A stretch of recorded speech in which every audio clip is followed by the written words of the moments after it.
بہترین جو پڑھیں.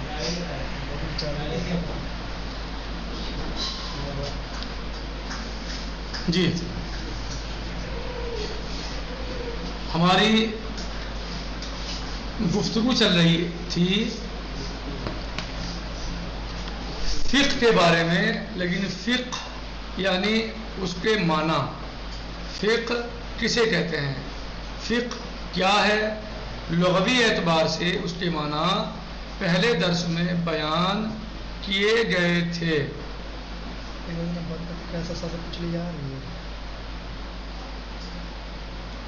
گزشتہ درس میں ہم نے فقہ کے لغوی معنی کو پڑھا کہ فقہ کے لغوی معنی کیا ہے، فقہ کسے کہا جاتا ہے لغت کے اعتبار سے.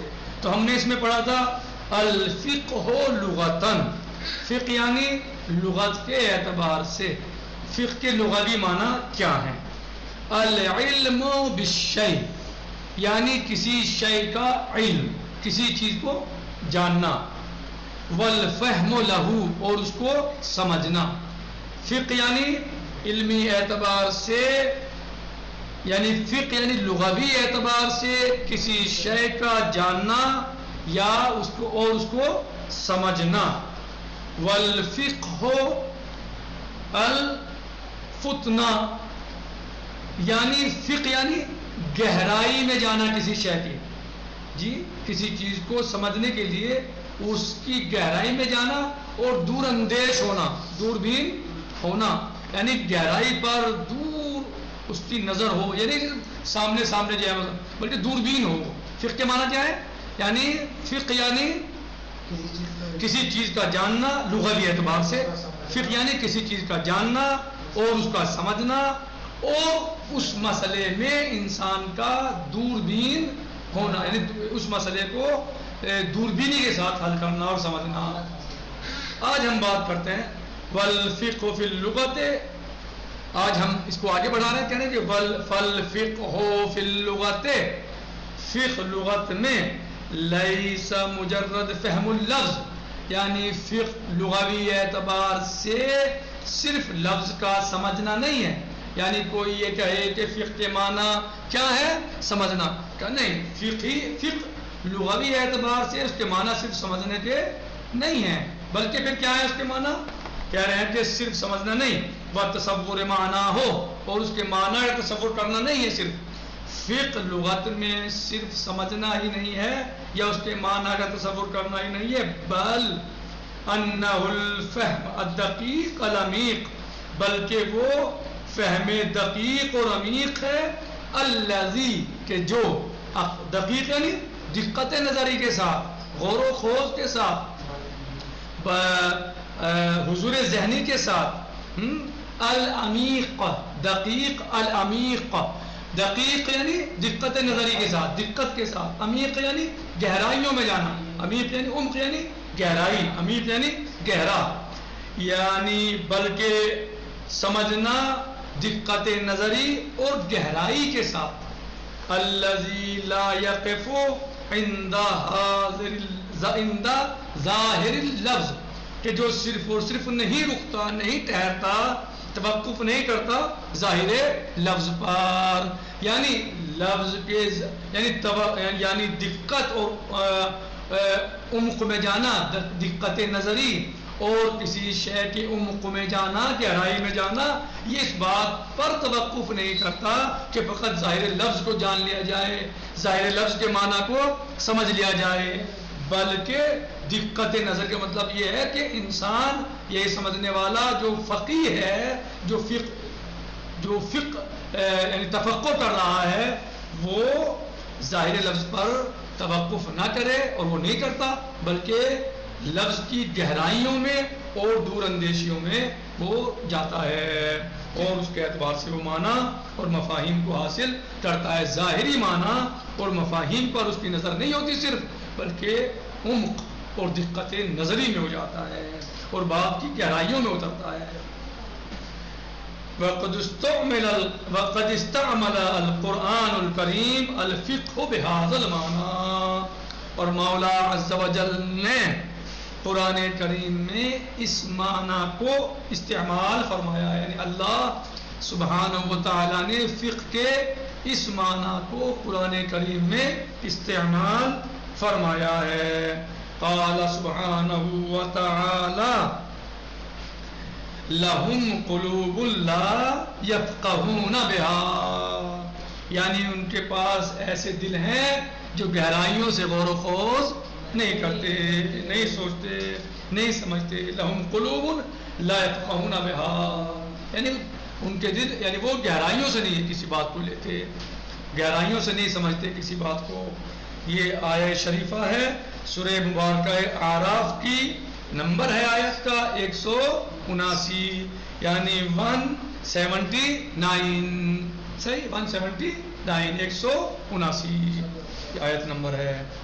تو یعنی جس چیز کو ہم نے لغوی اعتبار سے بتایا ہے اس کو قرآن کریم نے بھی بیان فرمایا ہے اور اس معنی میں لیا ہے، یعنی جاننا یعنی گہرائیوں کے ساتھ جاننا، جاننا یعنی عمق کے ساتھ سمجھنا اور جاننا، جاننا یعنی دقت نظری کے ساتھ جاننا، صرف ظاہر لفظ پر ہمیں نہیں جاننا ہے، ظاہر لفظ نہیں دیکھنا اور سمجھنا ہے۔ یہ تھی فقہ کی تعریف لغوی اعتبار سے، سمجھ میں آ گیا؟ فقہ لغوی اعتبار سے۔ وَأَمَّا اصطلاحاً، اب آئیے، کیونکہ تعریف لغوی ہوتی ہے اور تعریف اصطلاحی ہوتی ہے۔ تعریف دو طریقے سے ہوتی ہے کسی علم کی یا کسی شے کی، ایک تعریف لغت کے اعتبار سے اور دوسری تعریف اصطلاح کے اعتبار سے، مصطلح کے اعتبار سے کہ وہ کہاں پر استعمال ہوئی ہے۔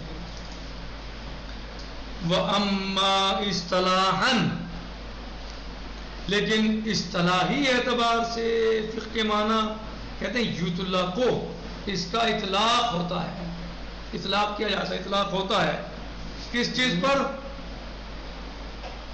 علی العلم بالاحکام الشرعیۃ الفرعیہ من ادلتها التفصیلیہ، کس چیز پر اطلاق ہوتا ہے اس کا؟ کہہ رہے ہیں کہ اصطلاحی اعتبار سے فقہ کا اطلاق ہوتا ہے العلم، کس چیز پر؟ کہتے ہیں کہ وَأَمَّا اصطلاحاً یطلق،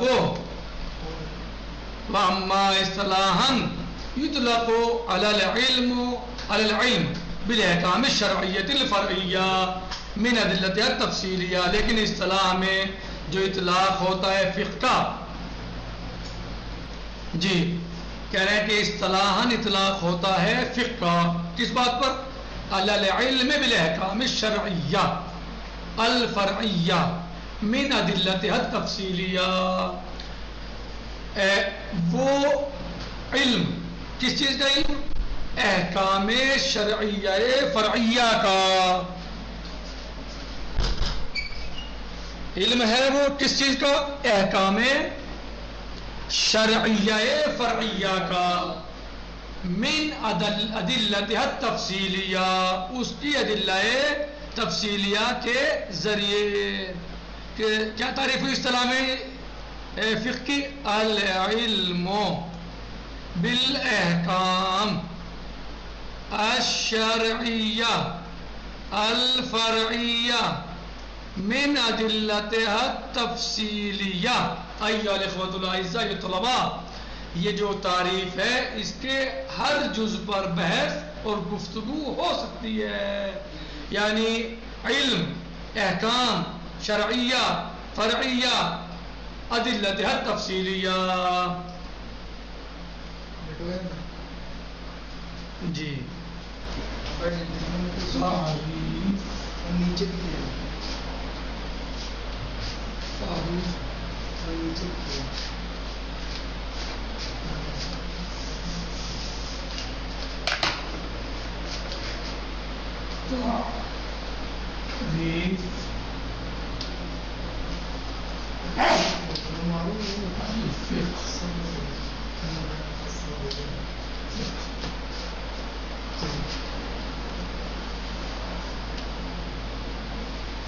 اصطلاح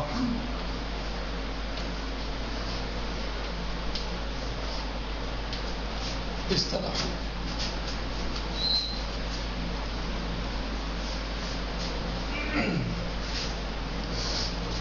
العلم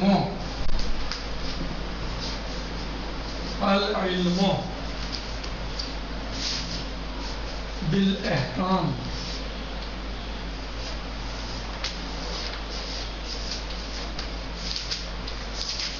احکام الشرعیہ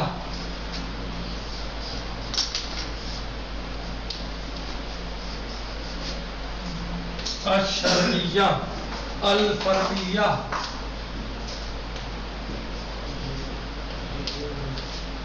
من ادلتها التفصیلیہ من ادلتها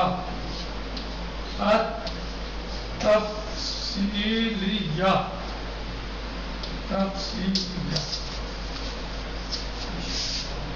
الاحکام الشرعیہ الفرعیہ ادلتها التفصیلیہ.